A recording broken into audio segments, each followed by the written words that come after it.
आज आप लोगों के लिए बना रहे हैं ज़ीरा के बिस्किट्स। जिन जिन लोगों ने इसकी फरमाइश की थी उनका नाम उन्होंने कहा था कि ज़रूर लूँ वीडियो में, तो मुझसे ये कहा गया है परी खान ने।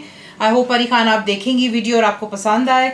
और एक मेरे भाई हैं जो सऊदीया में होते हैं, उनका नाम राशिद बेग है। थैंक यू वेरी मच, आप बहुत अप्रिशिएट करते हैं मेरी कुकिंग को और ट्राई भी कर रहे हैं। साथ ही एक छोटी सी बच्ची है माशाल्लाह से 5 साल की, उनका नाम फ़िज़ा है। और उन्होंने कहा था कि उनकी मदर ने स्पेशली कहा कि उस बच्ची का नाम ज़रूर मैं लूँ, तो बेटा ये आप ज़रूर ट्राई कीजिएगा। Tell mummy to make it for you. ज़ीरा बिस्किट्स हैं, तो this is for Fiza again. तो आपको दिखाते हैं इसको बनाना किस तरह।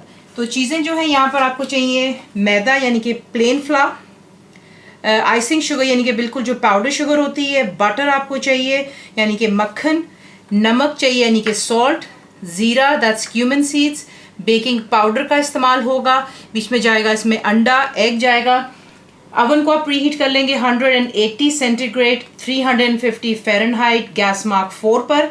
15 मिनट पहले बेकिंग का असूल होता है कि आप अवन को प्रीहीट कर लें, जिसकी वजह से बिस्किट्स आपके बहुत ज़बरदस्त बनेंगे इंशाल्लाह। दिखाते हैं आपको बनाना। तो आपने काम करना है, एक अलहदा बोल में आप छानेंगे प्लेन फ्लावर को, बीच में जा रहा है नमक और बेकिंग पाउडर। इसको छानने से ये होता है कि कोई भी अगर बीच में लम्स होंगे वो निकल जाते हैं, वरना जो है डो के अंदर में हल्का सा लम्स आ जाते हैं। तो इसको अच्छी तरह पहले सिव कर लेते हैं। एक और बोल लेंगे, उसमें हम ऐड करेंगे जो कि हमारा बटर है, और बीच में जाएगी जो पाउडर्ड शुगर है हमारी, तो ये चला गया मक्खन बीच में, और साथ ही बीच में आप डाल लेंगे पाउडर शुगर। और इसको आपने इतनी अच्छी तरह बीट करना है कि ये बिल्कुल लाइट एंड फ्लफ़ी हो जाए। परफेक्टली आपने इसको बीट करना है हाई स्पीड पर। इलेक्ट्रिक विस्क के साथ में ये हाथ का काम बिल्कुल नहीं है। तो ये बीट कर लेने के बाद इसमें आप डालेंगे जो कि आपका अंडा है यहाँ पर, और इसे भी अच्छी तरह बीट कर लें। पहले अंडा भी अच्छी तरह बीट हो गया।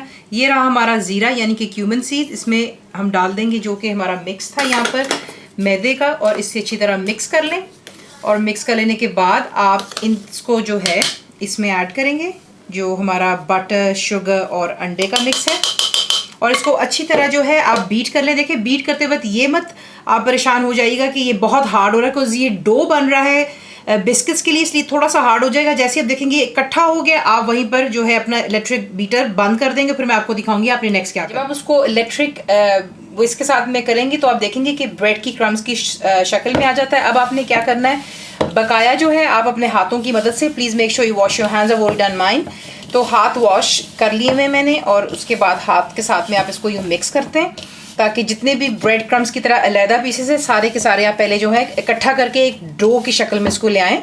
और फिर आपको नेक्स्ट निकाल करके वर्क सरफेस जो है इसको अच्छी तरह साफ़ कर लीजिएगा, और उसके ऊपर आप इसको अच्छी तरह जो थोड़ा सा यूँ गूंद लेते हैं ताकि जितनी भी देख लें जो भी ड्राइनेस थी तमाम इसकी ख़त्म हो चुकी हुई है।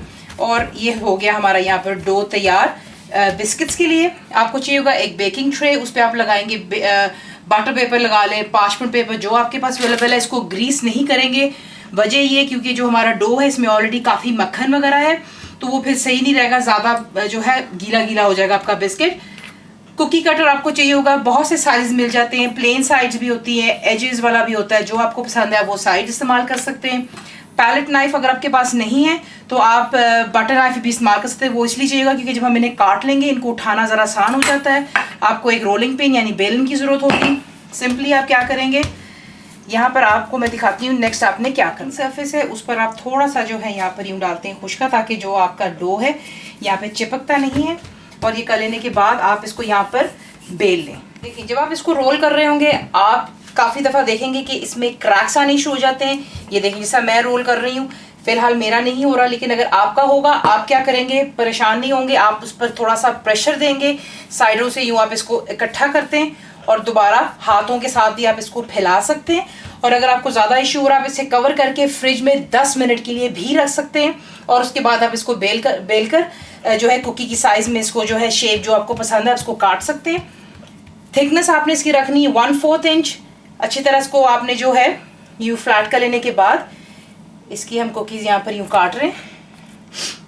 कुछ हम प्लेन रखेंगे, कुछ थोड़े से फ्लावर वाले एजेस दे देते हैं।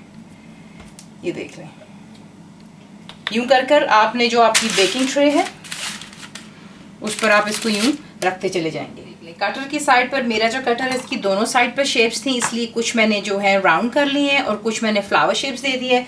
यहाँ पर आप देख लें जो आपका डो बकाया है, इसे आपने क्या करना है, दोबारा आप इसको यूं इकट्ठा करते हैं और इसको दोबारा आपने जो है रोल कर लेना है और इसकी हम कटिंग दोबारा स्टार्ट काट लेने के बाद अब आप इसे बेक करेंगे 8 से 10 मिनट, यानी कि 8 to 10 मिनट्स। तो फिर आपको इंशाल्लाह दिखाते हैं कैसे। बेक हो जाने पर इस पर हल्का सा एक बड़ा खूबसूरत सा लाइट गोल्डन कलर आ जाता है। इसे यहाँ पे ठंडा होने देते हैं थोड़ी देर के, अभी बहुत गर्म है बिस्किट्स। जैसे ये ठंडे होते हैं आप इन्हें एयर टाइट बॉक्स में रख सकते हैं और जब आपका दिल चाहे इसको आप चाय के साथ में इस्तेमाल कर सकते हैं। तो पहले इसको थोड़ा ठंडा हो जाए, ठंडे हो जाने पर आपके सामने सर्व कर दिए। जैसे मैंने आपसे कहा, इसे एयर टाइट बॉक्स में आप रखेंगे और फुल रेसिपी के लिए आप जाएंगे मेरी वेबसाइट पे विच इज़ cookWithFaiza.net पर। ज़रूर बनाइए। ताकि को कैसा लगा दुआ में याद रखें। Thank you for watching the video.